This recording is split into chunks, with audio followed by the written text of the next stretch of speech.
Orang kalau membaca tulisan ini, itu kadang sudah bingung duluan, sudah keki duluan, apalagi melakukannya. Padahal segala kemudahan hidup yang bisa kita rasakan saat ini, semuanya dimulai dari penelitian. Tidak ada yang kita nikmati hari ini, hasil-hasil teknologi, obat-obatan, makanan, semua berasal dari penelitian ini. Saya akan membahas mengenai penelitian dari sisi konsep dasarnya, dari konsep dasar dan laporan sederhananya. Penelitian sendiri merupakan atau proses investigasi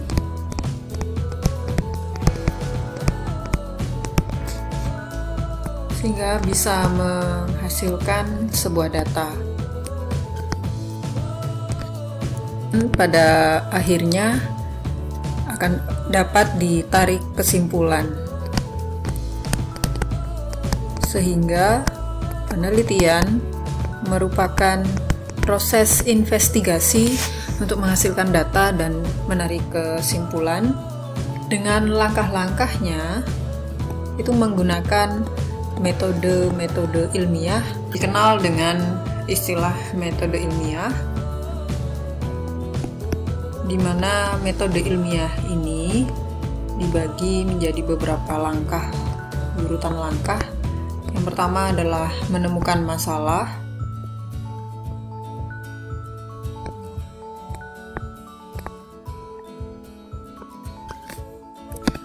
Yang kedua adalah mengobservasi.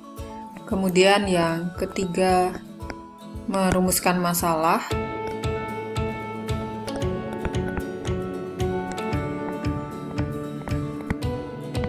Yang keempat, merumuskan hipotesis.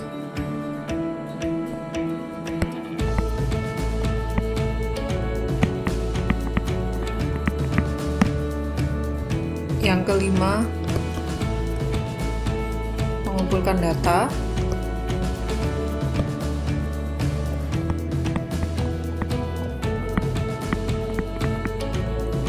Yang keenam adalah melakukan analisis.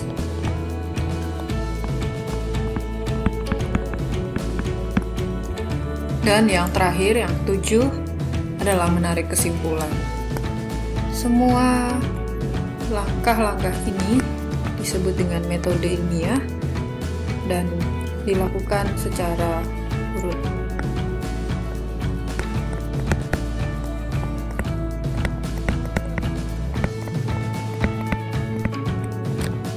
Terdapat beberapa istilah atau konsep dasar dalam melakukan sebuah penelitian. Istilah yang pertama itu adalah variabel.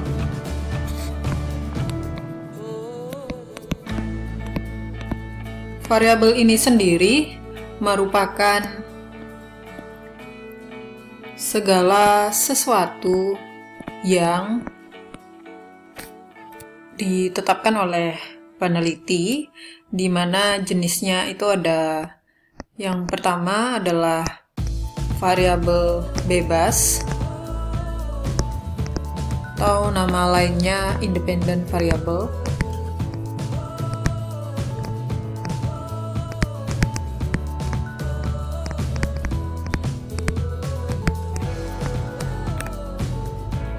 Ciri dari variabel bebas ini adalah dia tidak bergantung pada variabel lain dan dapat divariasikan.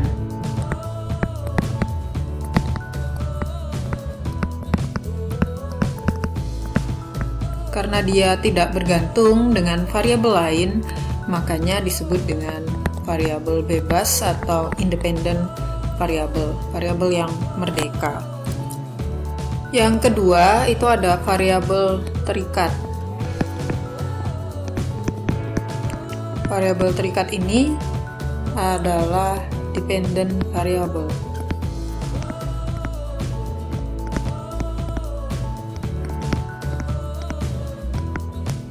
Di mana variabel terikat ini disebut terikat karena dia bergantung dengan variabel lain.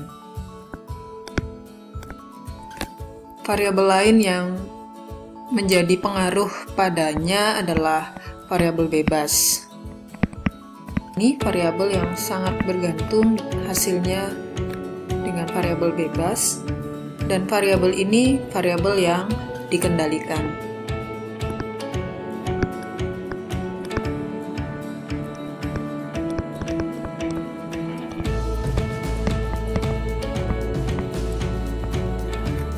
Yang ketiga adalah variabel tetap atau variabel konstanta. Variabel konstanta ini variabel yang dibuat tetap.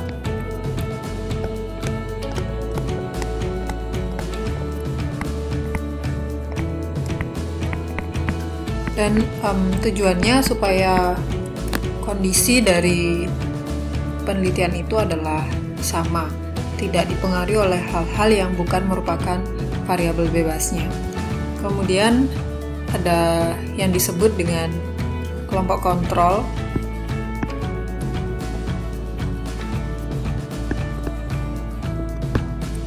Kelompok kontrol ini adalah variabel yang dijadikan sebagai pembanding. Lalu yang kelima adalah ada istilah hipotesis. Hipotesis merupakan dugaan atau jawaban sementara, di mana dugaan atau jawaban sementara ini harus diuji kebenarannya.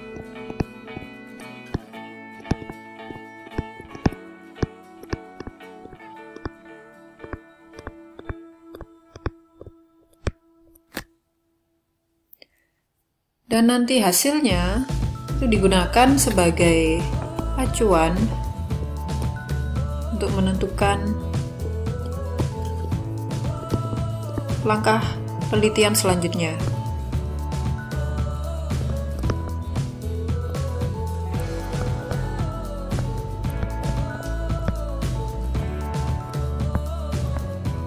Sehingga oleh sembarangan dilakukan, tidak boleh sembarangan dibuat. Memang pembuatannya itu harus sungguh-sungguh melakukan kajian literatur, mencari berbagai sumber agar hipotesis yang dibuat ini nanti ketika diuji kebenarannya itu lebih mudah menentukan langkah penelitian. Jadi hipotesis tidak boleh sembarangan dibuat, harus kuat dasar teorinya. Konsep dasar berikutnya ada ulangan atau pengulangan. Pengulangan ini merupakan suatu perlakuan yang lebih dari satu.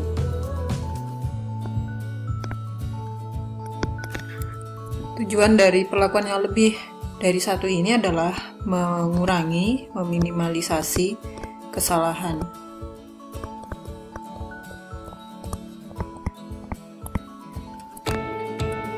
Rumus yang biasanya dipakai menghitung jumlah ulangan yang ideal itu adalah T dalam kurung R dikurangi 1 lebih besar atau sama dari 15, di mana T adalah banyaknya perlakuan, sedangkan R itu adalah banyaknya ulang. Contohnya, misal dalam sebuah penelitian perlakuannya ada 4, maka cara menghitungnya 4 R dikurangi 1 lebih besar dari 15, 4R kurangi 4 lebih besar dari 15, maka R lebih besar atau sama dari 4,75. 4,75 ini dibulatkan menjadi 5, sehingga R sama dengan 5. Maka jumlah ulangan yang ideal jika perlakuannya berjumlah 4 itu adalah 5. Contoh dari segala konsep dasar mengenai penelitian, misalnya saya punya tanaman tomat, dan tanaman tomat ini umurnya 3 bulan. Saya menggunakan pot dengan diameter 25 cm. Kemudian tanaman tomat ini akan saya lakukan penyiraman 2 kali sehari, yaitu antara pukul 5 pagi dan pada pukul 16 atau 4 sore. Dan media yang saya pakai itu adalah sekam yang dicampur dengan tanah humus. Saya memiliki 4 tanaman tomat. Saya beri kode A, B, C, dan D, di mana yang akan saya gunakan sebagai variabel yang saya ubah-ubah atau variabel bebas itu adalah jenis musik yang dilantunkan pada masing-masing tanaman ini, dan saya akan menggunakan pot D ini sebagai variabel kontrolnya. Nah, perlakuan atau variabel bebas yang akan saya gunakan itu adalah pot yang A, tomat yang A, akan saya beri musik jazz. Jazznya ini lagu yang swing. Kemudian yang pot B akan saya beri lagu rock, dan pot C akan saya beri lagu keroncong.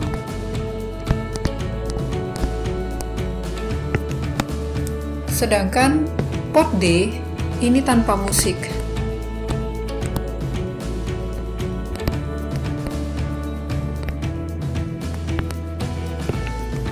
Setiap tanaman akan diberi lantunan musik selama 5 jam.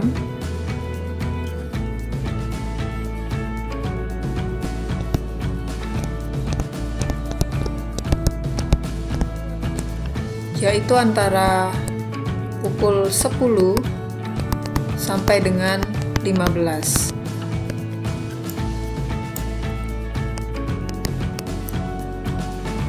Penerapan pemberian musik ini akan dilangsungkan selama 3 bulan. Dan full 7 hari dalam 1 minggu. Dari pemberian musik ini, maka akan dilihat dalam waktu 3 bulan itu mana tanaman tomat yang akan lebih cepat melakukan pembuahan, dan juga seberapa banyak buah yang akan dihasilkan, dilakukan dengan cara menimbang jumlah buah yang dihasilkan pada masing-masing tanaman tomat tersebut. Maka dari contoh penelitian ini, kita bisa mendeskripsikan beberapa konsep yang ada di penelitian. Yang pertama adalah variabel. Variabel bebasnya bisa kita tentukan dari contoh penelitian ini adalah variabel bebasnya jenis musik.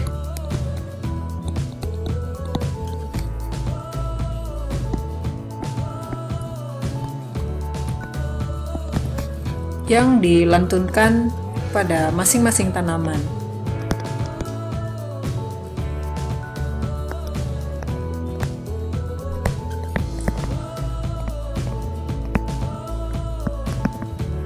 Kemudian variabel terikatnya, dependent variable, itu adalah, tadi contohnya kita ambil 2. Yang pertama mengenai tinggi tanaman tomat. Karena ini adalah data kuantitatif, maka harus ada ukurannya jika itu memang dalam bentuk ukuran. Dan kita nanti mengambilnya dalam ukuran milimeter. Kemudian massa dari masing-masing tanaman tomat, massa buah tomatnya. Nah, masa buah tomatnya nanti dari keseluruhan tomat yang dihasilkan. Ini dalam bentuk gram. Kemudian yang ketiga, variabel konstannya.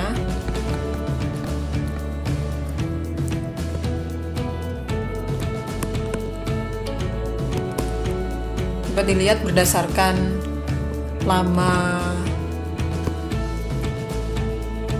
musik dilantunkan.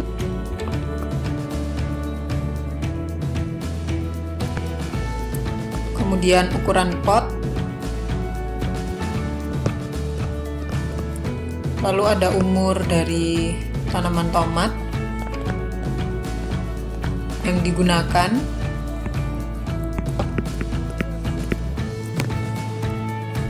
Dan lama data diambil.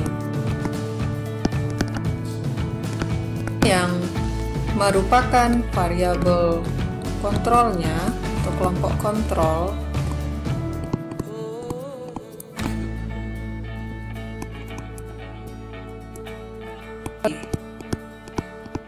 di mana pot D ini yang tanpa musik. Dari sini kita bisa menghitung jumlah dari ulangan dengan menggunakan rumus yang tadi sudah dibahas. Maka pengulangannya 5 pada masing-masing perlakuan, sehingga pot A harus ditanam. Begitu juga dengan pot B. Dengan pot dari kelima ulangan ini, maka nanti setiap pot itu diambil rata-ratanya, sehingga menyebabkan akan mengurangi kesalahan yang mungkin saja terjadi, misalkan dari human error. Contohnya, jika hanya menanam satu saja pot A, lalu tiba-tiba tanaman itu misalkan ada angin, lalu dia rubuh dan akhirnya mati, maka tidak memiliki data untuk pot A sehingga harus mengulang lagi dari awal.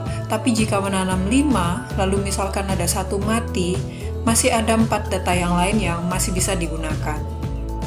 Sehingga pengulangan ini sungguh-sungguh penting dalam sebuah penelitian.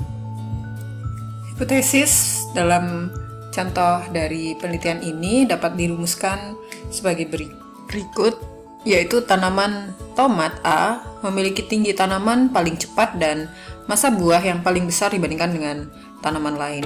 Jadi nanti hipotesisnya ini yang akan diuji sehingga bisa ditarik kesimpulannya. Maka dari contoh penelitian ini, maka bisa dicari masalah dan kemudian dirumuskan ke dalam bentuk kalimat-kalimat tanya. Misalnya pada ilustrasi pot ABCD ini, maka rumusan masalah yang bisa dimunculkan atau dirumuskan sebagai berikut contohnya. Yang pertama yang bisa dirumuskan sebagai masalah adalah bagaimana prosedur kerja dari penelitian ini. Jadi kata yang digunakan adalah bagaimanakah. Variabel bebas yang digunakan dalam penelitian juga wajib dicantumkan dalam rumusan masalah, termasuk juga variabel terikatnya. Jadi di sini ada alunan musiknya, juga nanti tinggi tanaman dan masa buah include dalam rumusan masalah. Sedangkan yang rumusan masalah kedua bisa dirumuskan fokus pada hasil dari penanaman tanaman tomat tersebut. Kemudian agar memudahkan dalam menyusun data, maka diperlukan instrumen. Nah, karena data ini adalah data kuantitatif dan melihat dari perubahan tinggi juga masa dari buah tomat yang dihasilkan, maka cara mengumpulkan data dapat dilakukan dengan pembuatan tabel penelitian. Ini salah satu contoh tabel yang bisa digunakan dalam menghimpun data, dan untuk yang masa buahnya juga ini tinggal diganti, sehingga nanti dari ke 5 ulangan yang dilakukan setelah hari terakhir, maka nanti rata-rata akhirnya itu dijumlah kemudian dibagi 5. Dan pada pembahasan nanti di analisis data, maka hasil tabel ini dapat Kemudian hasil dari tabel ini dapat disajikan ke dalam bentuk lain yang mudah untuk dibaca, bisa diletakkan di dalam pembahasan nantinya, itu berupa grafik. Dan dari grafik itu dapat dilihat kecenderungan dari rata-rata pertumbuhan tanaman tomat, sehingga nanti bisa menjawab apakah hipotesis ini diterima atau ditolak. Demikian penjelasan sederhana mengenai penelitian dari segi pengertian, cara, kemudian konsep-konsep dasar yang ada di penelitian itu. Terima kasih. Enjoy it.